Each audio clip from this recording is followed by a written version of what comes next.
Hi everyone.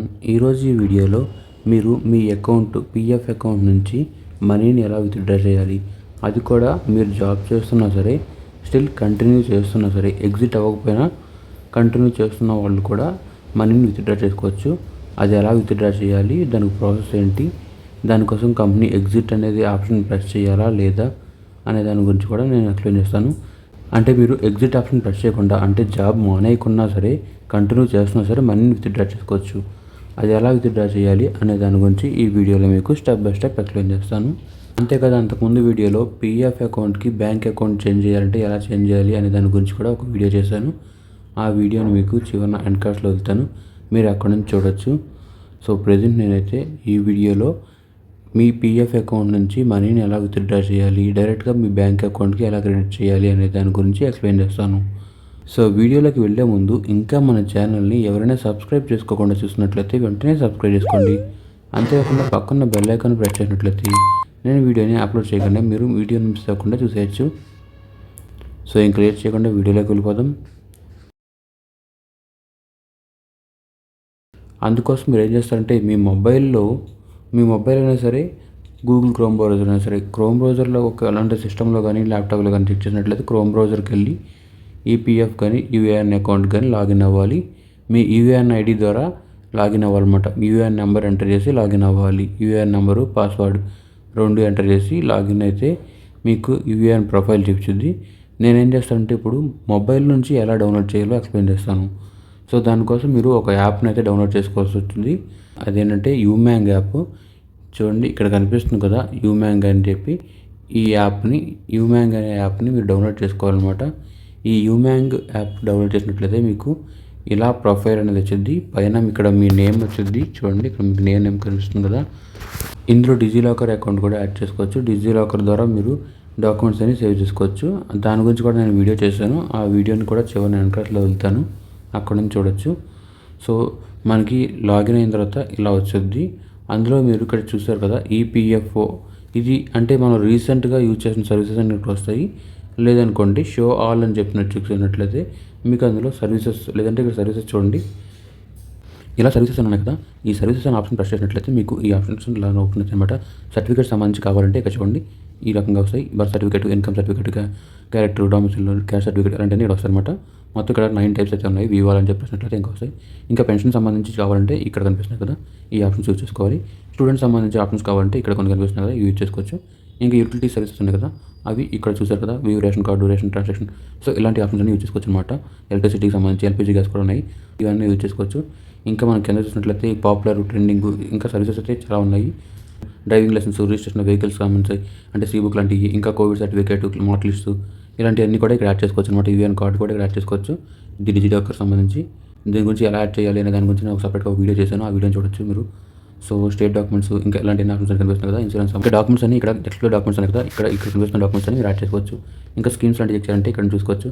So మనం ఇప్పుడు ఏం చేయాలంటే మై యూమ్యాంగ్ ఓపెన్కి వెళ్ళిపోయిన తర్వాత, మై యూమ్యాంగ్ వెళ్ళిన తర్వాత సో ఇక్కడ ఏం చేయాలంటే సెర్చ్ ఉంది కదా, అంటే ఈపీఎఫ్ఓ అని చెప్పి సెర్చ్ చేసినా సరే మీకు ఇక్కడ కనిపిస్తుంది చూడండి. ఈపీఎఫ్ఓ అంటే మీకు ఏ సర్వీస్ కావాలో ఆ సర్వీస్ని ఇలా సెర్చ్ చేసుకోవాలి. అంటే అక్కడ మీకు కనిపించకపోతే సో ఈపీఎఫ్ఓ అని చెప్పి వస్తుంది కదా, ఈపీఎఫ్ఓ అని చెప్పి సెర్చ్ చేసుకోండి. సెర్చ్ చేసినట్లయితే మీకు ఈ రకంగా వచ్చింది. సో ఇక్కడ చూడండి EPFO, ministry of labour and employment, government of India అని చెప్పాను కదా. సో ఇది వచ్చేసరికి గవర్నమెంట్ అఫీషియల్ వెబ్సైట్ అనమాట. సో ఇక్కడ నుంచి మీరు అన్ని డౌన్లోడ్ చేసుకోవచ్చు. ఎంప్లాయ్ సెంట్రిక్ సర్వీసెస్ అని ఉంది కదా, అంటే మీ ఎంప్లాయ్ యొక్క డీటెయిల్స్ అన్నీ ఉంటాయి. సో పాస్బుక్ ప్రెస్ చేసినట్లయితే మీరు పాస్బుక్ చెక్ చేసుకోవచ్చు. పాస్బుక్ సెలెక్ట్ చేసిన తర్వాత మీకు ఈ రకంగా వచ్చింది లాగిన్ అని చెప్పి. ఇక్కడ మీ యూఏఎన్ నెంబర్ని ఎంటర్ చేయాలి.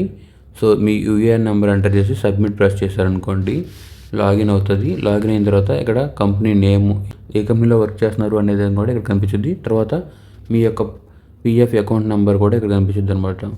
సో యూఏఎన్ నెంబర్ పైన యూఏఎన్ నెంబర్ ఉంటుంది, కింద మీ పాస్బుక్ యొక్క డీటెయిల్స్ అన్నీ కనిపిస్తాయి. సో అది క్లిక్ చేశారనుకోండి, ఇలా మీకు డీటెయిల్స్ అన్నీ కనిపిస్తాయి అనమాట. వ్యూ పాస్బుక్ అన్నది కదా, establishment number, member ID name, office name, employee share అంటే ఆఫీస్ నేమ్ అంటే సరే ఎక్కడిది, రీజన్ ఎక్కడిది అనేది, లొకేషన్ ఎక్కడిదని. సో ఎంప్లాయీ షేర్ ఎంత బ్యాలెన్స్ ఉంది, అంటే మీ పీఎఫ్ ఎంత కాలంలో క్రెడిట్ అయింది, ఎంత బ్యాలెన్స్ ఉంది, ఎంప్లాయర్ షేర్ ఎంత ఉంది, పెన్షన్ కాంట్రిబ్యూషన్ ఎంత ఉంది అనేది ఇక్కడ వచ్చింది అనమాట. సో మీకు ఎవ్రీ మంత్ పీఎఫ్ అనేది ఎంత యాడ్ అవుతుంది, ఎంత కట్ అవుతుంది అనేది ఇక్కడ డీటెయిల్స్ అనేవి కనిపిస్తుంది అనమాట. సో ఈ రకంగా మీరు పాస్బుక్ అనేది చెక్ చేసుకోవచ్చు. ఒకవేళ మీరు ఏదన్నా క్లెయిమ్ రేజ్ చేయాలి అనుకుంటే సర్టిఫికేట్ లాంటివి కావాలంటే raise claim scheme certificate select చేసుకోవాలి. మనం క్లెయిమ్ రేజ్ చేయాలనుకుంటున్నాం కాబట్టి అంటే మనీని రిక్వెస్ట్ చేయాలనుకుంటున్నాం, పీఎఫ్ అకౌంట్ నుంచి మనీని విత్డ్రా చేయాలనుకుంటున్నాం. సో ఇందాక పాస్బుక్లో చూసాం కదా, మీ అకౌంట్ బ్యాలెన్స్ ఎంత ఉందో చెక్ చేసుకోండి. దాన్ని బట్టి మనం క్లెయిమ్ అనేది చేసుకోవచ్చు. సో నేను ఇప్పుడు రేజ్ క్లెయిమ్ అనేది ఆప్షన్ సెలెక్ట్ చేస్తాను. రేజ్ క్లెయిమ్ అనేది సెలెక్ట్ చేసినట్లయితే ఈ రకంగా వచ్చింది. Raise claim as per RBI guidelines and instructions from EPFO department, users having Paytm payments bank account are not eligible for raise claim and submitted claims will be rejected by EPFO department. అంటే Paytm payments bank అనేది ఇది eligible కాదు claim raise చేయడానికి. ఆ account ఒకవేళ Paytm payments bank అకౌంట్తో link అయి ఉంటే మాత్రం మీరు అకౌంట్ అనేది మార్చుకోవాలి. వేరే బ్యాంక్ అకౌంట్ కానీ ఏదైనా మీ personal savings account, salary account something ఏదైనా ఇవ్వాలి. పేటీఎం పేమెంట్స్ బ్యాంక్ అయితే పనిచేయదు. ఒకవేళ మీరు అప్లై చేసినా సరే ఈపీఎఫ్ఓ డిపార్ట్మెంట్ నుంచి వాళ్ళు క్లెయిమ్ని రిజెక్ట్ చేస్తారని చెప్పింది. సో కింద చూసినట్లయితే మెంబర్ డీటెయిల్స్ అనేవి కనిపిస్తున్నాయి కదా, యూఏఎన్ నెంబరు, ఎంప్లాయీ నేమ్ ఏంటి, ఫాదర్ నేమ్ ఏంటి, ఇంకా date of birth, mobile number అనేది ఇక్కడ కనిపిస్తున్నాయి. సో నెక్స్ట్ చూసినట్లయితే కింద కేవైసీ డీటెయిల్స్ కనిపిస్తున్నాయి కదా, ఈ కేవైసీ డీటెయిల్స్ ఫిల్ చేసినట్లయితేనే మన పక్క పేజ్కి వెళ్తుంది. అంటే కేవైసీ డీటెయిల్స్ అంటే ఆల్రెడీ మీ డీటెయిల్స్ అన్నీ ఉంటాయి ఇక్కడ ఓన్లీ మీరు బ్యాంక్ అకౌంట్ నెంబర్ మాత్రమే ఎంటర్ చేయాలి. ఇక్కడ కనిపిస్తుంది చూడండి, బ్యాంక్ అకౌంట్ నెంబర్ ఎంటీగా ఉంది. మీరు ఆ అకౌంట్ నెంబర్ అనేది ఎంటర్ చేయాలి. అకౌంట్ నెంబర్ ఎంటర్ చేసి ఆధార్ నెంబర్ చూసుకోండి. ఇక్కడ ఆధార్ నెంబర్, పాన్ నెంబర్ 2 కరెక్ట్గా నెంబర్లో చెక్ చేసుకోండి. మీ అకౌంట్ నెంబర్ ఏదైతే ఎంటర్ చేస్తారో దాని యొక్క ఐఎఫ్ఎస్సి కోడ్ కూడా కింద కరెక్ట్గా మ్యాచ్ అవ్వాలి. బ్యాంక్ నేము ప్లస్ అడ్రస్, ఐఎఫ్ఎస్సి కోడ్ అనేది సేమ్ మ్యాచ్ అవ్వాలి. మ్యాచ్ అయితేనే నెక్స్ట్ అనేది వెళ్తుంది, లేదంటే ఎర్రర్ అని చూపించుద్ది. సో ఇప్పుడు నేను ఆ అకౌంట్ నెంబర్ ఎంటర్ చేసి నెక్స్ట్ ప్రెస్ చేస్తాను. అకౌంట్ నెంబర్ ఎంటర్ చేసి నెక్స్ట్ ప్రెస్ చేయగానే నాకు ఈ రకంగా వచ్చింది. పైన మెంబర్ డీటెయిల్స్ అన్నీ ఉన్నాయి. సో కింద కేవైసీ డీటెయిల్స్ దగ్గర సర్వీస్ డీటెయిల్స్కి వచ్చింది సార్. ఫస్ట్ కేవైసీ డీటెయిల్స్, ఇప్పుడు సర్వీస్ డీటెయిల్స్లో ఉన్నాము. సో ఇక్కడ చూడండి, your most recent member ID will be shown here అని చెప్పి, అంటే మన యొక్క పాస్బుక్ యొక్క ఈపీఎఫ్ఓ పాస్బుక్ యొక్క అకౌంట్ నెంబర్ అనేది ఇక్కడ కనిపిస్తుంది. సో కింద date of joining, date of employee pension scheme, ఇంకా డీటెయిల్స్ అన్నీ ఇక్కడ కనిపిస్తాయి అనమాట. అవి చూసుకోండి. ఓకే అనుకున్న తర్వాత నెక్స్ట్ ప్రెస్ చేయాలి. ప్రావిడెంట్ ఫండ్ ఎప్పటి నుంచి కట్ అవుతుంది, పీఎఫ్ ఎప్పటి నుంచి కట్ అవుతుంది అనేది, ఇంకా పెన్షన్ స్కీమ్ ఎప్పటి నుంచి స్టార్ట్ అయింది అనేది, ఇంకా ప్రావిడెంట్ ఫండ్కి సంబంధించిన ఎంప్లాయీస్ యొక్క ప్రావిడెంట్ ఫండ్ నుంచి ఏ డీటెయిల్స్ అనేది లేవు. Pension scheme, reason of leaving, అంటే ఇక్కడ కంపెనీలో కంటిన్యూ చేస్తున్నా, జాబ్ కంటిన్యూ చేస్తున్నా కాబట్టి రీజన్ ఆఫ్ లీవింగ్ అనేది నాట్ అప్లికేబుల్ అనమాట. సో ఇప్పుడు అంటే మనం ఎగ్జిట్ అనేది ప్రెస్ చేసిన అవసరం లేదు, అది దాని గురించి మనం ఏం చేంజ్ చేయట్లేదు. నెక్స్ట్ ప్రెస్ చేసుకోవటమే. సో ఇప్పుడు నెక్స్ట్ ప్రెస్ చేసినట్లయితే ఇలా ఎంప్లాయీ డీటెయిల్స్ అనేది అడుగుతుంది. ఇక్కడ మన అడ్రస్ అనేది ఎంటర్ చేయాలన్నమాట. లొకాలిటీ అంటే ఎక్కడ ఉన్నాము, ఏ లొకాలిటీలో, స్ట్రీటు, స్టేటు, డిస్టిక్, సిటీ, పిన్ కోడ్, ఇలా డీటెయిల్స్ అన్ని ఎంటర్ చేసి నెక్స్ట్ ప్రెస్ చేయాలి. నేను ఇప్పుడు డీటెయిల్స్ అన్ని ఎంటర్ చేసి నెక్స్ట్ ప్రెస్ చేస్తాను. సో నెక్స్ట్ ప్రెస్ చేసినట్లయితే చూడండి, ఇక్కడ ఎంప్లాయీ అడ్రస్ అయిపోయింది కదా, క్లెయిమ్ ఫామ్ అని చెప్పి కనిపిస్తుంది. సో ఇక్కడ ఏంటంటే ఇక్కడ చూడండి, ఫామ్ 31 కావాలంటే ఫామ్ 31 అంటే మనం సెలెక్ట్ చేసుకోవాలన్నమాట. ఇప్పుడు మనకి అంటే ఏ ఫార్మాట్లో మనం విత్డ్రా చేస్తున్నాము అనేది ఇక్కడ సెలెక్ట్ చేసుకోవాలి. ఫామ్ 31 సెలెక్ట్ చేసుకున్న తర్వాత purpose for which advance is required, అంటే అడ్వాన్స్ అనేది దేనికి పెడుతున్నాము అని చెప్పేసి ఇక్కడ మెన్షన్ చేయాలి. Non receipt of wages less than 2 months or greater than 2 months, natural calamities, power cut, marriage, higher education, ఈ ఆప్షన్స్లో మీకు ఏది కావాలి అనేది సెలెక్ట్ చేసుకోవాలి. సో నేను ఏం చేస్తానంటే న్యాచురల్ కెలామిటీస్ అని పెట్టుకుంటున్నాను, లేదంటే నాన్ రిసిప్ట్ అంటే శాలరీ పడుతుంటుంది కాబట్టి అది పెట్టకూడదు. మోస్ట్లీ మనకి ఏదైనా ఆప్షన్స్ వీటిలో ఏదో ఒకటి పెట్టుకోవాలన్నమాట. సో నేను న్యాచురల్ కెలామిటీస్ అని పెడుతున్నాను. ప్రజెంట్ ఒక ఆప్షన్ అనేది పెట్టుకోవాలి. ఇల్నెస్ అనే ఆప్షన్ కూడా చూపించుద్ది, కొంతమందికి ఇల్నెస్ అనే ఆప్షన్ కూడా చూపించుద్ది, అది సెలెక్ట్ చేసుకోవాలి. సో ఇప్పుడు ఏం చేయాలంటే నెక్స్ట్ ఎంత అమౌంట్ క్లెయిమ్ చేయాలనుకుంటున్నారు అనేది ఇక్కడ మెన్షన్ చేయాలి. ఒకప్పుడు ఏం చేసేవాళ్ళంటే మనం అప్లై చేసిన దాంట్లో ఇప్పుడు 1 lakh మీ పీఎఫ్ అకౌంట్ ఉందనుకోండి, పీఎఫ్ అమౌంట్ ఉంటే అందులో మీరు 1 lakh పెడితే వాళ్ళు 90,000 లేదంటే 80,000 అలా కట్ చేసి, అంటే ఒక 10,000 20,000 కట్ చేసి మిగతాది ఇచ్చేవాళ్ళు. అంటే 90% 80% ఇచ్చేవాళ్ళు.